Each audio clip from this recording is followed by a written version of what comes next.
Good afternoon বন্ধুরা, তোমরা সবাই কেমন আছো? আশা করি খুব ভালো আছো। আমিও খুব ভালো আছি। আজকে আরও একটা নতুন রান্না নিয়ে চলে এলাম তোমাদের সামনে। এই রান্নাটা আমি আমার শাশুড়ি মায়ের থেকে শিখেছিলাম। তো দেখো, প্রথমে কড়াইতে তেল দিয়ে ইলিশ মাছের মাথাগুলো ভালো করে ভেজে নিলাম। ভেজে নিয়ে তুলে নেব। তুলে নিয়ে সেই তেলের মধ্যে একটু কালো জিরে আর একটু কাঁচা লঙ্কা দিয়ে দেবো। খুবই কম সময় রান্না এটা।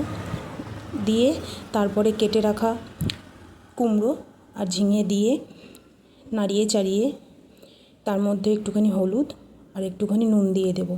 দিয়ে নাড়িয়ে চাড়িয়ে আবার ঢাকা দিয়ে দেব। তারপরে আস্তে আস্তে ঢাকা দিয়ে আস্তে আস্তে সিমটা কমিয়ে যখন এটা একটু সেদ্ধ হয়ে আসবে, তখন ঢাকাটা খুলে ইলিশ মাছের মাথাগুলো দিয়ে দেবো। আর খেতে এতটাই অপূর্ব হয়, তোমরা এইভাবে একবার করে খেয়ে দেখো, খুব দারুণ লাগে। এটাকে কি বলে আমি সেটা জানি না, কারণ বললাম না, এটা আমি আমার শাশুড়ি মায়ের থেকে শিখেছি এইভাবে রান্না করাটা।